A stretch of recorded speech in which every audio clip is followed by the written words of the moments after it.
Guys on Shubh online class YouTube channel.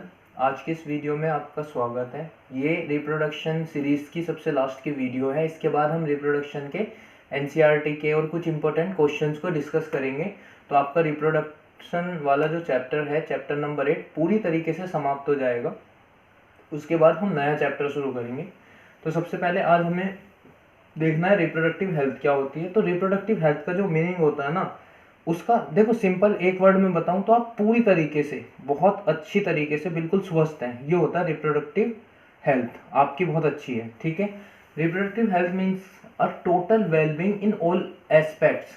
A total wellbeing in all aspect. कौन कौन से aspect में? आप फिजिकली भी अच्छे होने चाहिए, आप इमोशनली भी अच्छे होने चाहिए, आप सोशली भी बहुत अच्छे होने चाहिए, आप बिहेवियरली भी बहुत अच्छे होने चाहिए, ठीक है। इसका मतलब है कि हर डायमेंशन में, आपकी लाइफ की हर डायमेंशन में आप बिल्कुल फिट एंड फाइन होने चाहिए, तब माना जाता है आप रिप्रोडक्टिवली बिल्कुल फिट हैं, बिल्कुल फाइन है। दूसरा है कॉन्ट्रासेप्शन। अब देखिए कई बार क्या होता है कि जो मदर होती है वो नहीं चाहती कि वो प्रेग्नेंट हो, ठीक है, after performing the intercourse activity. So उस केस में क्या कर सकते हैं, वहाँ पे कुछ बहुत सारे मेथड्स अवेलेबल होते हैं। क्योंकि भाई एक मतलब एक बेबी बोर्न हुआ, फिर 2 बेबी बोर्न हुआ, ये थोड़ी ना बेबी बोर्न ही करते रहो। तो उसको अवॉइड करने के लिए कोई ना कोई मेथड्स होने चाहिए। तो हमारे पास 3 मेथड्स होते हैं, ठीक है, physical barrier, surgical method and chemical method.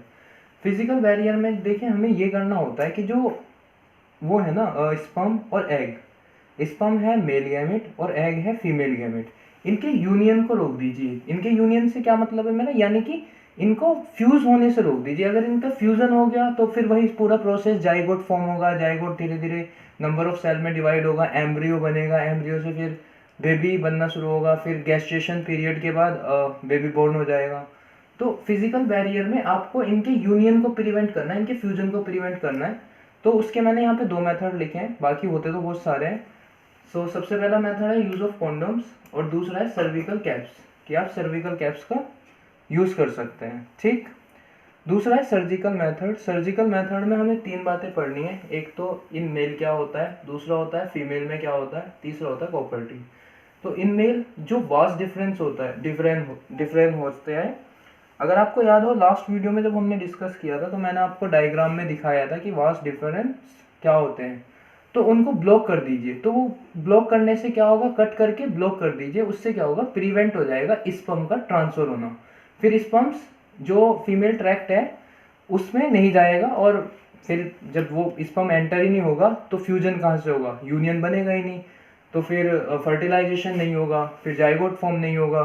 तो जो प्रेगनेंसी उसको अवॉइड किया जा सकता है।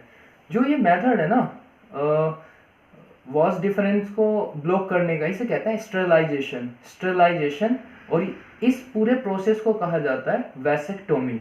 Vasectomy, vasectomy. देखो वैसेक्टोमी कैसे याद रखना, वास डिफरेंस, वास डिफरेंस, ठीक है, वास यहाँ पे लिखा है ना वास, इसलिए ये मेल में होता है। वैसेक्टोमी किस में होती है, मेल में। In female the fallopian tube. अब देखिए जैसे इनका वास डिफरेंस ब्लॉक किया है, ऐसे ही फीमेल में क्या कर दीजिए, फेलोपियन ट्यूब को ब्लॉक कर दीजिए, ताकि जो एग की एंट्री है, जो एग यूटेरस में एंटर करता है वो वहां पे ना पहुंचे। So the fallopian tube of female is block to prevent egg to reach uterus, known as tubectomy. अब देखिए यहाँ पे ट्यूब को हमने ब्लॉक किया ना, ट्यूब को, तो ट्यूबेक्टोमी। अब अगर मैं आपसे पूछूं कि भाई वैसेक्टोमी जो स्टेरिलाइजेशन है वो किस में होती है, इन मेल में। अगर मैं आपसे पूछूं जो ट्यूबेक्टोमी है स्टेरिलाइजेशन वो किस में होती है, तो इन फीमेल में, ठीक है। आई होप यहाँ तक आप समझ गए। कॉपर-टी क्या होता है, कॉपर-टी एक टी टाइप होता है, ठीक है। उसको आप क्या करते हैं, जो डॉक्टर वगैरह होते हैं उसको यूटेरस में प्लेस कर देते हैं, ठीक है। ये भी एक मेथड होता है जिससे प्रेगनेंसी अवॉइड की जा सकती है। अब यहाँ पे कुछ केमिकल्स मेथड होते हैं। केमिकल मेथड्स में क्या होता है, जो पिल्स वगैरह होता है उनको लिया जाता है, ठीक है, जैसे ओरल कॉन्ट्रासेप्टिव्स। लेकिन ये हमारे लिए ना बहुत ज़्यादा मतलब नुकसानदायक होती है, इनसे बहुत नुकसान पहुँचता है। क्यों? क्योंकि ये चेंजेस ला देती है हमारे हार्मोनल बैलेंस में। और ऐसा क्यों होता है, हार्मोनल बैलेंस इम्बैलेंस क्यों कर देती हैं ये? क्योंकि जो कॉन्ट्रासेप्टिव पिल्स होती हैं वो फीमेल के एग्स को जा करके हार्म करती है, देखती हैं कि एग्स रिलीज हुआ या नहीं। अगर हुआ तो उसे कंट्रोल करने की कोशिश करती है। तो उससे क्या होता है, जो हार्मोनल है, जो हार्मोनल चेंजेस आ जाते हैं, यानी हार्मोन्स इम्बैलेंस हो जाते हैं। जिससे जो फीमेल होती है उसको बहुत ज़्यादा फिर दिक्कत होती है और इन फ्यूचर भी दिक्कत हो सकती है। दे मे बी बैरन, और वे फिर आने वाले समय में किसी बेबी को मे बी बोर्न ना कर पाए, ऐसा ना हो पर। ठीक है, सो ओसिस कोज साइड इफ़ेक्ट्स, इनके बहुत सारे साइड इफ़ेक्ट्स होते हैं। अब देखिए, जो हेल्थी सोसाइटी होती है ना, उसमें यार सेक्स रेशियो को बैलेंस करना बहुत ज़रूरी होता है। नंबर ऑफ मेल्स हमेशा इक्वल होने चाहिए नंबर ऑफ फीमेल्स के।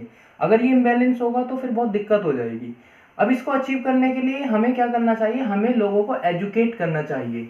क्यों करना चाहिए एजुकेट? ताकि उन्हें इस चीज़ की वैल्यू समझ आए कि यार सोसाइटी को रन कराने के लिए ना सेक्स रेशियो को मेंटेन करना बहुत ज़रूरी होता है। सो जब पीपल एजुकेट हो जाएंगे तो वो अवॉइड करेंगे मैल प्रैक्टिसेस को। जैसे मैल प्रैक्टिसेस कौन कौन सी? एक है फीमेल फिटिसाइड।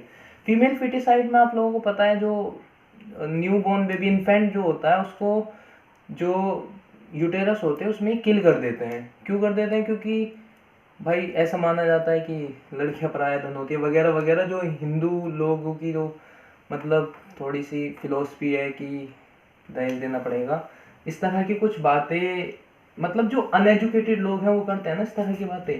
तो इस तरह की माइल प्रैक्टिस को हमें कंट्रोल करना चाहिए ताकि फीमेल फोर्टिसाइड को कम किया जा सके और प्रीनेटल सेक्स डिटर्मिनेशन नहीं होना चाहिए। ठीक है, इससे ही पता चलता है कि पेट गर्भ में लड़की है या लड़का है और उसके बाद फीमेल फोर्टिसाइड को परफॉर्म किया जाता है, जो कि नहीं होना चाहिए, बहुत गलत है सोसाइटी के अंदर। ठीक है, हर किसी को जीने का अधिकार है, राइट टू लाइफ।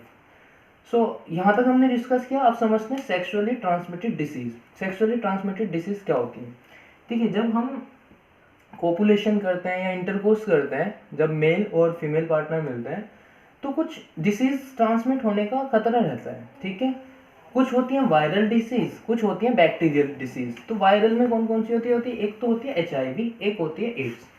जो HIV उसकी फुल फॉर्म है ह्यूमन इम्यूनो डेफिशिएंसी वायरस।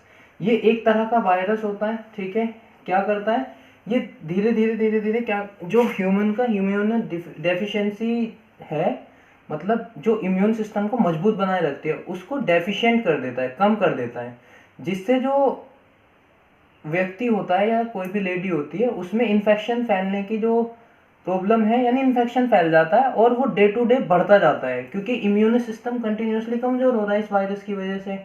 और वो इन्फेक्शन अगर बढ़ता गया तो एक समय पे वही इन्फेक्शन सिंड्रोम बन जाएगा। ठीक है, यानी एड्स में कन्वर्ट हो जाएगा। सो HIV लंबे समय तक रहने पर वही बीमारी एड्स बन जाती है और एड्स HIV की लास्ट स्टेज होती है। फिर से बता देता हूँ, HIV एक तरह का इन्फेक्शन होता है जो आपके इम्यून सिस्टम को वीक कर देता है। ठीक, एड्स HIV की लास्ट स्टेज है। ठीक है, और ये अभी मेरे ख्याल से पता नहीं इनका इलाज मिला है नहीं, नॉन क्यूरेबल है, इनको क्योर नहीं किया जा सकता।